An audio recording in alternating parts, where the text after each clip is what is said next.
Este mundo ha generado líderes culturales que lo llamamos farándula. Y la farándula estupidiza a la gente, idiotiza a la gente, pero mueven masas y son capaces de cambiar la cabeza de niños, jóvenes, adolescentes, con un tweet, con una foto de Instagram.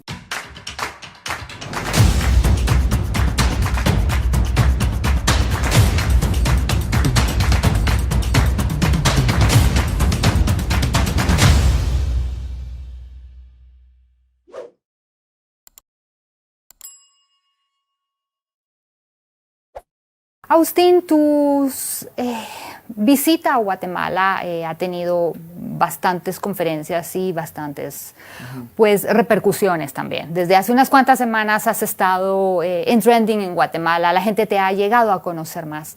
Uno de los temas que a mí me gustó muchísimo cómo lo abordaste y quisiera que aprovecháramos para que el público de Canal Antigua también lo vea, es el tema del lenguaje. Sí. Cómo se está modificando el lenguaje para hacerlo menos personal y cambiar el sentido de las cosas. Por favor, háblanos un poco de eso porque me encantó realmente tu explicación. Bueno, a ver, voy a tratar de hacerlo simple porque evidentemente es un tema bastante complejo.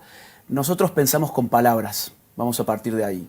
Si yo les pido a ustedes o al público que nos está mirando que enuncien en su cabeza un pensamiento significativo, van a tener que usar palabras. No hay otra forma. Uno puede tener sin palabras sensaciones. Ahora, nosotros no nos movemos simplemente por instintos, porque somos animales racionales. Y la razón, entonces, está vinculada al lenguaje. A tal punto que, por ejemplo, los griegos usaban la misma palabra para lenguaje y para razón, el logos. Entonces, si yo parto de esta idea de que nuestro pensamiento está condicionado por las palabras que utilizamos, modificar entonces las palabras que usamos sirve para modificar el pensamiento. Lo que estamos viviendo hoy es la modificación ingenieril de las palabras que utilizamos, porque es la mejor forma que un cierto poder, del cual después podemos hablar un poco más, tiene para modificar no solamente lo que pensamos, sino también cómo percibimos las cosas. Te voy a poner un ejemplo. Si yo hablo del aborto y modifico esa palabra por interrupción del embarazo, hay un cambio de percepción enorme que va a acercarle muy pronto. Con un engaño muy subterráneo, muy difícil de captar, que es que la interrupción no es lo mismo que la terminación. Hay una diferencia que es sutil, pero es una diferencia al fin. Por ejemplo, vamos a suponer, yo tengo ganas de ir al baño y me urge. Bueno, tengo que cortar la entrevista, yo la interrumpo porque después regreso y seguimos con esta entrevista. Por eso la interrumpí, porque la reanudé. Ahora bien, al revés, si, bueno, cuando esta entrevista concluye, decimos terminó la entrevista. No se interrumpió la entrevista, sino que terminó.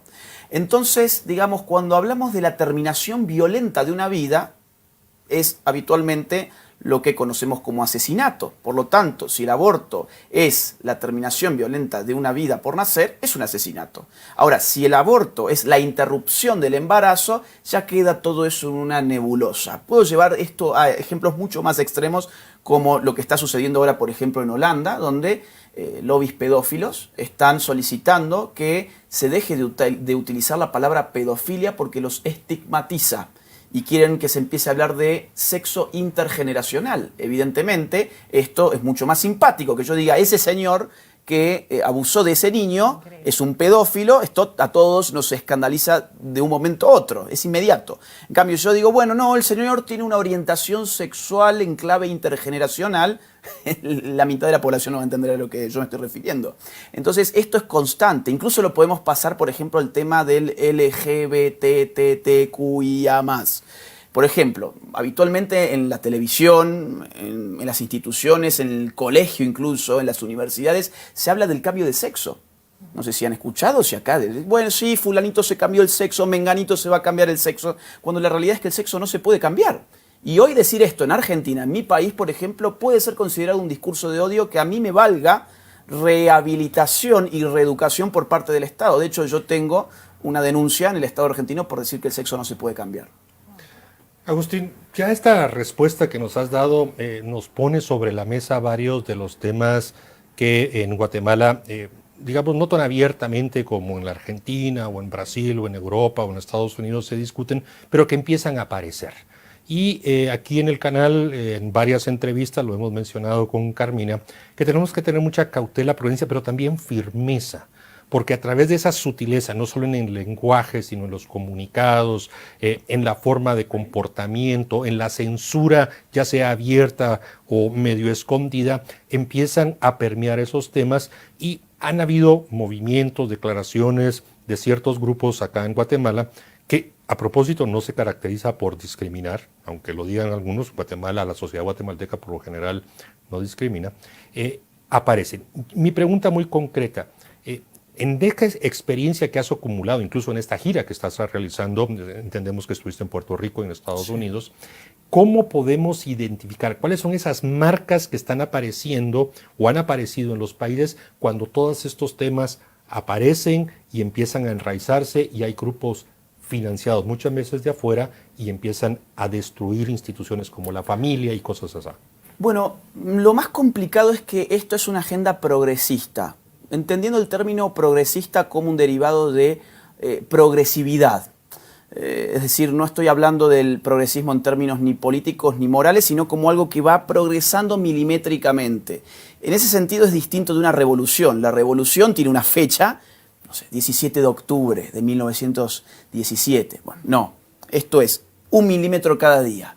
Entonces esta es un poco, digamos, la fábula de la rana que la estamos cocinando y es mejor ponerla con el agua fría y que el agua empiece a calentar de a poco para que la rana no se dé cuenta cuando ya está totalmente hervida, en lugar de echar la rana viva en el agua ya hirviendo porque va a pegar un salto.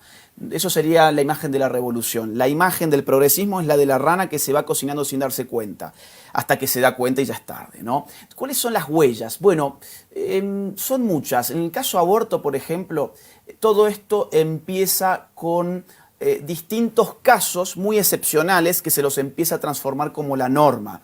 Bueno, esta chica de tanta edad, que es niña, fue abusada por su padrastro, por su vecino y quedó embarazada, entonces lo que tenemos que hacer es legalizar el aborto, ¿no? En lugar de combatir esas situaciones de irregularidad familiar y tratar de que la gente que está en esa situación pueda salir de esa situación, no, hay que legalizar el aborto. Entonces empiezan a confundir a la sociedad con sentimentalismos, encontrando chivos expiatorios y pensándose que eso va a resolver la cuestión. Y ahí entra, por ejemplo, las 3 causales, ¿no?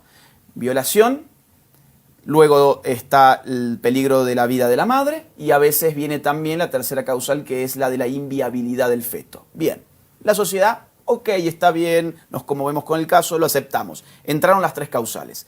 Después de las 3 causales viene un segundo paso, que es el de llevar adelante una legalización encubierta en base a esas 3 causales. ¿Cómo lo hacen? Bueno, la violación, por ejemplo, le quitan la obligación al Poder Judicial de intervenir. Entonces, simplemente con la declaración jurada de una mujer que dice que ha sido violada y que su embarazo es producto de una violación, venga que le vamos a hacer un aborto. Eso es como se ha dado, por ejemplo, en Argentina. Y la causal del peligro de vida lo cambian por la causal del riesgo a la salud integral. Ocurre que el concepto de salud integral está definido por la OMS, nuestro actual Ministerio Global de Salud. Y la OMS define este término como la armonía entre la salud física, mental y social. Es decir, para la OMS todos nosotros estamos enfermos, porque yo no conozco ninguna persona que tenga perfecta salud física, mental y social. Yo me peleé hoy, no sé, con mi papá, entonces estoy enfermo. Bueno, para la OMS probablemente sí.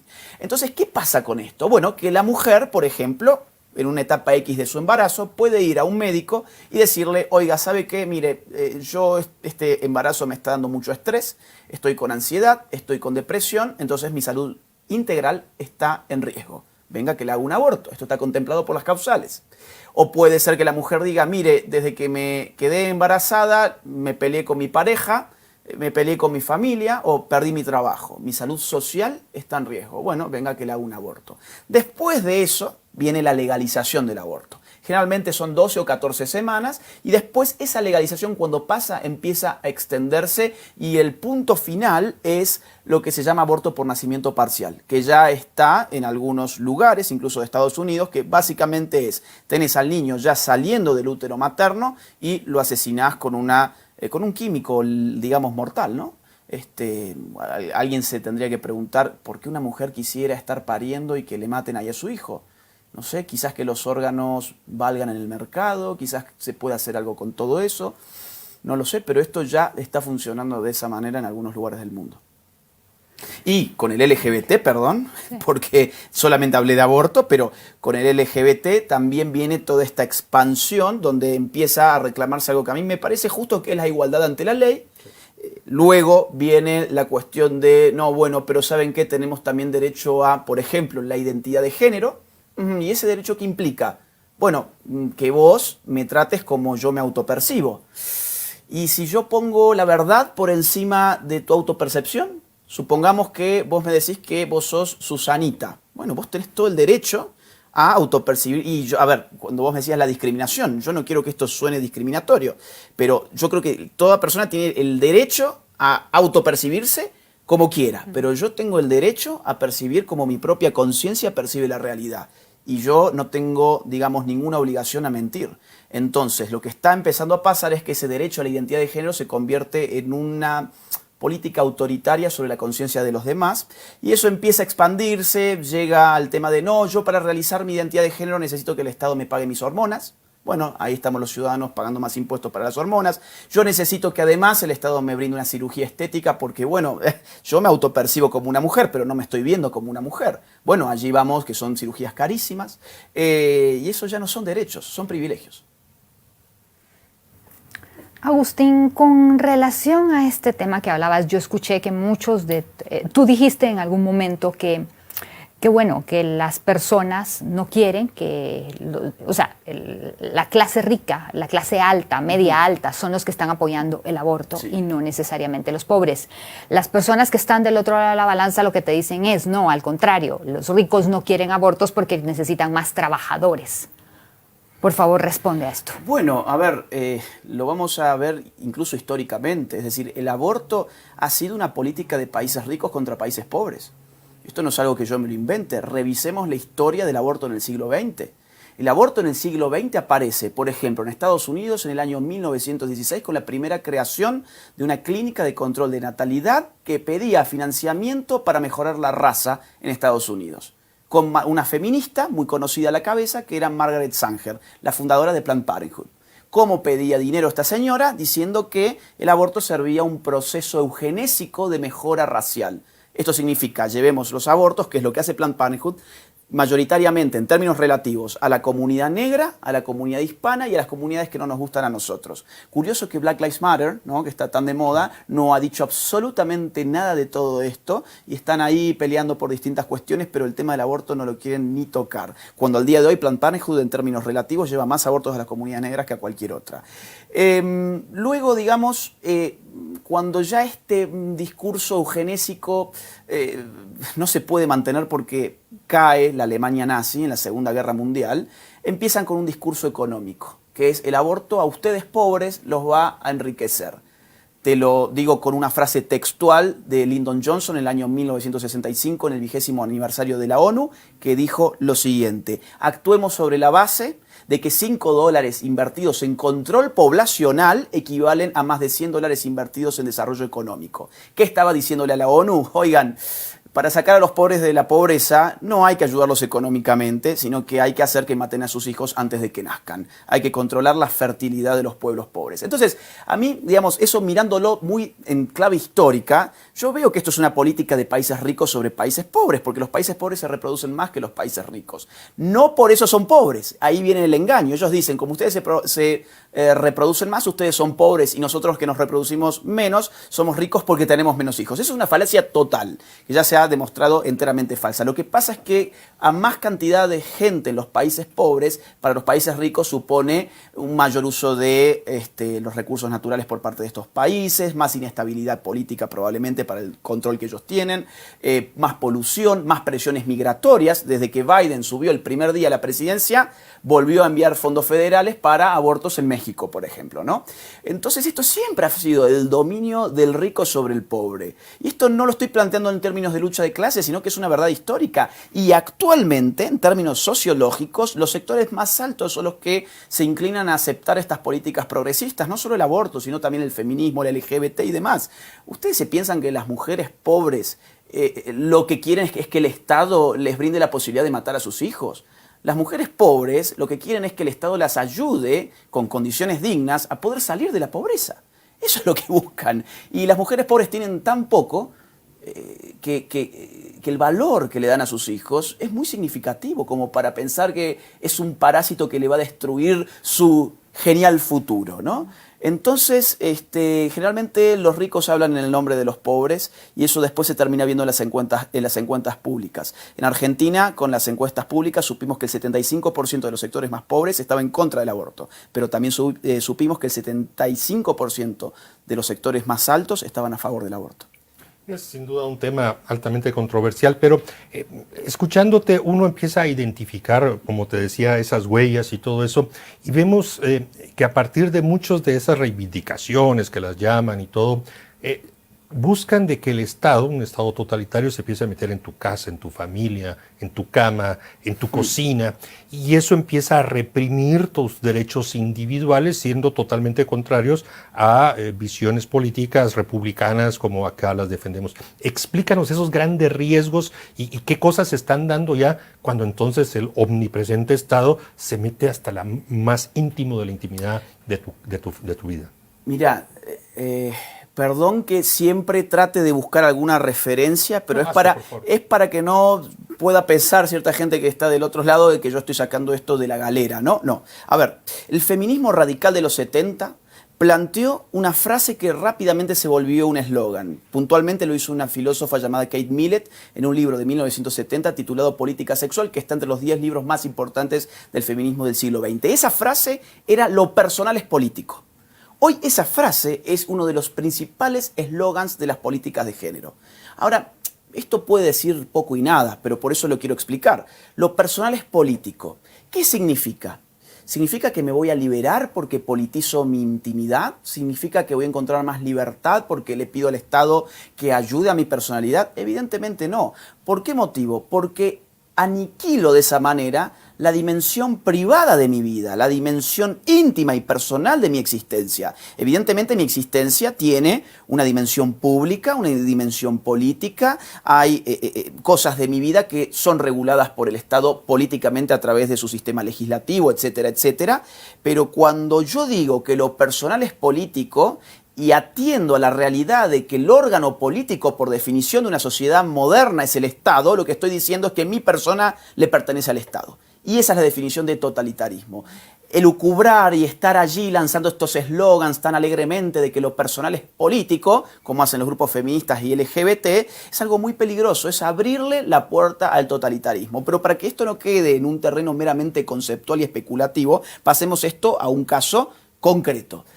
Por ejemplo, escoger para mi familia, para mis hijos, los valores en los cuales yo quiero que ellos se eduquen, porque son los valores de su familia. Eso es una decisión personal. Ahora, si yo hago que lo personal sea político, lo que estoy diciéndole al Estado, no, esta en verdad no es mi decisión, es su decisión. Entonces, agarre a mi hijo y usted haga con su cabeza lo que usted quiera. Agustín, hablando de hacer con la cabeza lo que quiera, tú has tratado un tema, yo vi un video tuyo hablas del tema cultural, los conservadores y la izquierda. Cómo la izquierda se está apoderando de toda esta cultura. Mientras que los conservadores, por ejemplo, aquí en Guatemala hay un ejemplo muy claro. Tú vas a la Feria del Libro y la mayoría de editoriales son la izquierda, la mayoría de autores que publican son la izquierda, los pintores, la mayoría son de izquierda, etc. Ellos están tomando la cultura, y no solo tomándola, la están cambiando, porque están cambiando la historia también a través del tema cultural. Mira, otra vez vuelvo a un punto histórico que me parece clave. 1950. Entre 1950 y 1973, los países más capitalistas del mundo, los de la OCDE, crecieron a un ritmo por ciento anual del 5%. Es decir, crecieron a lo que hoy llamamos tasas chinas. Ubiquémonos temporalmente. Guerra Fría, entre 1950 y 1973, 23 años de crecimiento ininterrumpido. ¿Se imaginan ustedes peor fracaso para las teorías de Carlos Marx que pensaba que los obreros se iban a levantar contra el capitalismo, porque cuanto más capitalismo ellos iban a estar más explotados y iba a llegar un momento en que eso iba a ser insoportable y las condiciones objetivas se iban a dar para la revolución. Pues la revolución nunca llegó a los países más capitalistas, ni a Estados Unidos, ni a Inglaterra, ni a Francia, llegó a países feudales. Cuba, Rusia, China, Vietnam, Corea. Entonces, ¿qué hace la izquierda en ese momento?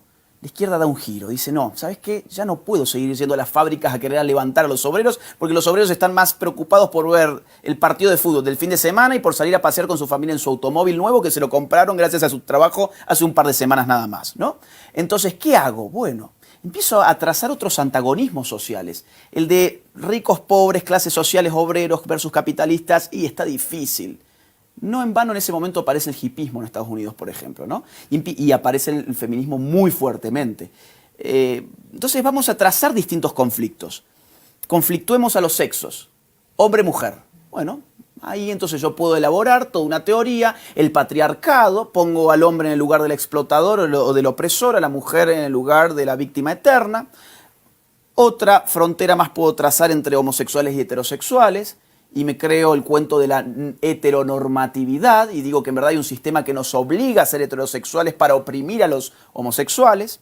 Puedo ir al tema racial, puedo ir al tema étnico, puedo ir al tema ambiental, puedo ir al tema que a mí se me antoje y empezar a generar cortes culturales. Ahora, para generar cortes culturales yo necesito dominar las instituciones culturales. ¿Cuáles son las instituciones culturales? Yo te diría, en términos ideales, la universidad es la fábrica de la cultura moderna, y los medios masivos de comunicación son los órganos de difusión de lo que se produce como sentido común en las universidades. Entonces, si vos ves desde el mayo del 68 hasta hoy, las universidades han pasado a estar totalmente dominadas por la izquierda, no solamente acá, en todo el mundo. Hay un trabajo de un sociólogo muy famoso que es Pierre Bourdieu, que se llama Homo Academicus, de los 70, donde ya registra que las facultades de humanidades, ciencias sociales y filosofía en Francia están totalmente, digamos, en manos de la izquierda. Y eso es lo que pasa en todo el mundo hoy en día. Por eso nuestra cultura ha girado tan fuerte hacia la izquierda y por eso las clases altas suelen ser de izquierdas, porque suelen ir a la universidad. Agustín, tu visita coincide con la antesala de la Cuaresma aquí en Guatemala. Es una época muy particular para los guatemaltecos y muchas veces hay esa percepción de que, bueno, hay que solo hay que resguardar las tradiciones, solo hay que participar en esto, y ciertos temas como los que hemos tratado hoy se quedan en la intimidad de la casa, se quedan en el templo, en la iglesia, en el rezo, en algo que, no, esos son temas que acá los vamos a tratar, mientras que los otros son minorías muy vociferantes, manifiestan, gritan, tienen medios, tienen redes. ¿Qué les dices tú a esa mayoría silenciosa, principalmente la guatemalteca, que se asusta, se espanta cuando hablamos de estos temas, los vemos enfrente, pero preferimos resguardarnos e ir a buscar y hacer otras cosas entre nosotros? ¿Dónde les llama la atención? ¿Qué les dice para que no lleguemos a los extremos que nos has comentado? A ver, hay gente que le hace mucho asco a la política y piensan que por ellos estar al margen de la política entonces va a estar al margen de ellos. Y ocurre exactamente lo contrario. Cuando uno se automargina de la dimensión política de su existencia, lo que termina pasando es que la política lo domina mucho mejor que cuando uno se involucra. Porque cuando uno se involucra tiene que saber a quién está votando, tiene que saber lo que está pasando, tiene que tener un rol activo. Entonces la gente dice, no, esos no son mis temas. Bueno, lo que quiere la política es que vos pienses que no son tus temas. Pero nosotros tenemos una naturaleza política en la medida en que vivimos en una polis moderna, es decir, en una ciudad, en un estado. Vivimos en un estado. Entonces, tenemos la oportunidad de participar. ¿Por qué no vamos a participar? Entonces, ahí empieza a generarse un gran problema, que es el que la mayoría se autosilencia y empieza a autocensurarse. Empiezan a pasar fenómenos psicológicos muy interesantes como la espiral del silencio, donde la gente empieza a percibir que nadie piensa como ella y entonces esa persona ya no tiene incentivos para hablar, pero ocurre que la mayoría piensa como ellas, pero todas las mayorías se están autosilenciando porque piensan que nadie piensa así. Es una locura, pero eso pasa muchísimo. Y además pasa otra cosa que es muy peligrosa, que es el religiosismo, lo voy a llamar así, que es, bueno, a ver, yo no voy a la manifestación, yo voy a rezar un rosario. Yo entonces rezo el rosario y esta es mi contribución a la causa. yo diría, bueno, orando pero con el mazo dando, ¿no? O sea, me parece muy bien la oración, pero después quien está mirando por la ventana son los políticos, a ver cuánta gente se juntó ahí. Si vos te encerraste a rezar el rosario en el templo, el político no va a mirar adentro del templo cuando vos estás rezando el rosario. Entonces, la movilización política es fundamental y es la única manera de frenar esta agenda. Esta agenda tiene demasiado dinero. Cuando vos decías hay minorías muy ruidosas, yo diría no solamente son ruidosas per se, sino que además, digamos, tienen una cantidad de dinero que les permite vivir siendo ruidosas. Nuestra gente tiene que trabajar, tiene que cuidar una familia, tiene muchas obligaciones, pero detrás de, por ejemplo, el movimiento abortista de Guatemala, hay millones de dólares que están financiándolo todos los años. De hecho, les doy un dato, es el país de nuestra región donde IPPF más plata pone. IPPF es la International Planned Parenthood, o sea, la versión internacional de Planned Parenthood, que es una red de clínicas abortistas. Ellos tienen 46.000 clínicas abortivas en todo el mundo. McDonald's tiene 33.600 sucursales, perdón, 33.900 sucursales. Es decir, hay más clínicas que hacen abortos de IPPF que comida chatarra de McDonald's. Y el gran negocio es legalicemos el aborto para meter más clínicas. Bueno, entonces, ¿qué necesitamos? Organizaciones de los países donde el aborto no está permitido que presionen para que el aborto se legalice. Y vamos a ponerle dinero para que esa gente pueda, a pesar de ser una minoría, empezar a parecer una mayoría. Entonces ahí te compran periodistas, compran académicos, mantienen una plana de militantes full time y hacen todo lo que lamentablemente hicieron en Argentina y tuvieron una victoria. Agustín, ¿por qué la gente no percibe esto que está sucediendo? Acá en estos estudios también tuvimos la oportunidad de tener a César Vidal, no sé si lo conoces, claro. Y él precisamente hablaba de ese tema, de que es casi un genocidio la cantidad de abortos a niños de raza negra que han sucedido en Estados Unidos. Imagínate lo que puede suceder ya en países como Guatemala y demás. ¿Por qué la gente sigue apoyando algo que al final los va a perjudicar a nosotros mismos? Yo creo que este problema tiene raíces muy profundas, ¿no?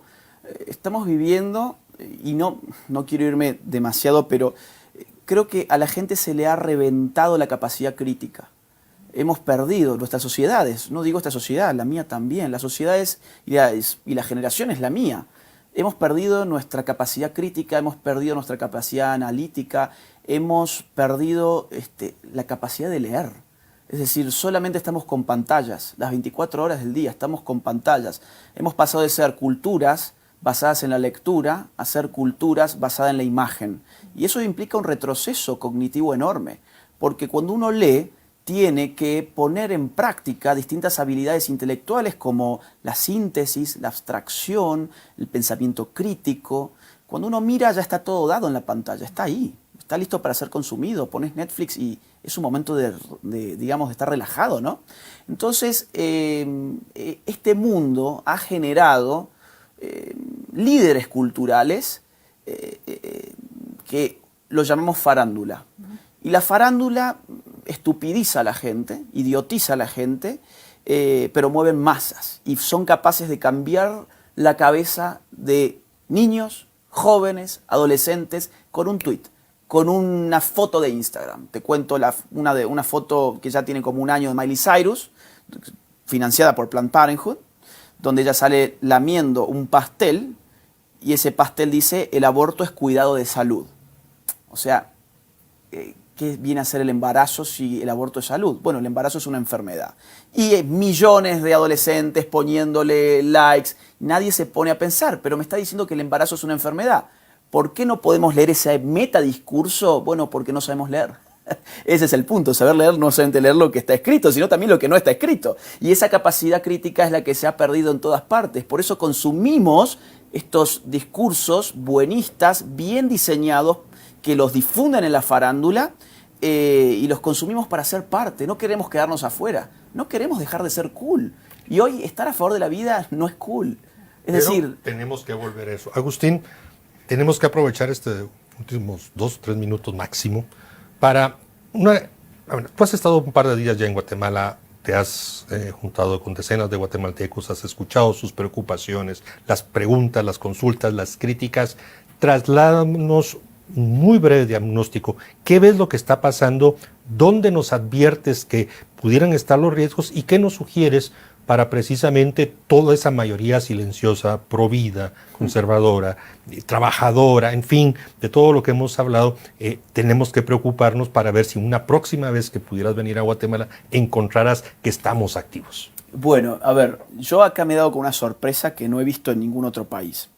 Conozco prácticamente toda la región, no conocía todavía Guatemala, es la primera vez que estoy, y me di con una sorpresa muy grata, que es que hay un lazo bastante efectivo entre la clase política y las demandas pro vida y pro familia. Por eso, por ahora, al parecer, en términos de política formal, de clase política, estas iniciativas pro muerte, antifamilia, no tendrían que pasar al corto plazo.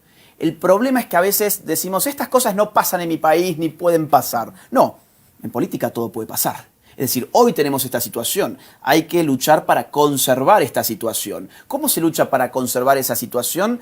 Dando apoyo masivo, inteligible, o sea, que sea perceptible por los políticos, cuando los políticos hacen las cosas que el pueblo quiere. La democracia no es el gobierno del político, es el gobierno del pueblo a través de sus representantes. Y el representante está allí para representar una voluntad popular. Ahora, cuando la voluntad popular no aplaude al político que le está representando, entonces el político empieza a confundir su información porque no sabe dónde está la opinión pública y empieza a leer, bueno, vamos a ver el diario, me voy a informar en el diario de la opinión pública. No, nuestra gente no tiene generalmente medios de comunicación que los apoyen. Entonces nosotros tendremos que salir periódicamente a las calles a demostrar que nuestros pueblos son pueblos pro vida y que no vamos a permitir estos avances de una ideología totalitaria. Si me das 30 segundos, porque vuelvo al inicio como para cerrar de la entrevista, ¿sabes qué me van a decir? Yo te lo adelanto.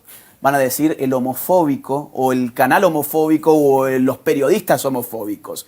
Entonces quisiera decir que esa es otra gran manipulación del lenguaje, porque no existe la fobia al homosexual. La homofobia no existe como tal en ningún manual de psiquiatría. Y ocurre que el término fobia, el sufijo fóbico, remite a una condición psiquiátrica. Aquellos que acusan a los disidentes de la ideología de género de homofóbicos, lo que están haciendo es psiquiatrizarnos, medicalizarnos, diciéndonos de forma implícita, lo tuyo no es una opinión política, vos sos un enfermo mental. Vos no tenés derecho a decir nada de lo que estás diciendo porque sos un enfermo mental. Por eso sos un homofóbico. No, yo en todo caso seré anti-ideología de género, pero que los reyes de la tolerancia, la pluralidad y la diversidad tengan un poquito de tolerancia y no medicalicen a los opositores de sus ideas, porque no hay nada más intolerable que la intolerancia de quienes se dicen tolerantes. Bien, Agustín, realmente agradecemos tu presencia. Carmina, cierra la entrevista. Pues nada, solo definitivamente agradecerte, Agustín, agradecerle a nuestros televidentes y creo que es verdad. No solo en Guatemala se les llama homofóbicos, se les dice corruptos, que es un término muy mal empleado. Cualquiera, y te lo dejo para que veas, porque aquí cualquiera que se opone es corrupto. Es del pacto corruptos, así que aquí vas a salir hasta tachado de corrupción, también homofóbico corrupto. Sí, para eso, pero bueno. De hecho, han dicho que acá me pagaba el Estado para venir. También aprovecho este espacio para decirle a un diputado que dijo eso, que no sea mentiroso. La mentira es una forma de corrupción también, así que cuidado. En todo caso, los corruptos serán los que dicen barbaridades como que a mí me pagó el sector público. No, a mí, digamos, me ha traído el sector privado. Gracias por la entrevista. Agradecemos mucho. Te reiteramos la invitación a regresar pronto a Guatemala para seguir trabajando estos temas. Creo que tu voz es fuerte, es decisiva, tienes argumentos que a todos nos pueden ayudar. Gracias, Agustín. A ustedes, gracias. Gracias, Agustín. Este video, al igual que todo mi trabajo, es posible gracias a las colaboraciones económicas, libres y voluntarias que estoy recibiendo a través del sistema de Patreon. Gracias a todos los donantes. Y si vos valorás mi trabajo, te invito a que puedas colaborar también conmigo en esta batalla cultural a través del sistema de Patreon. El link está en la descripción de este mismo video.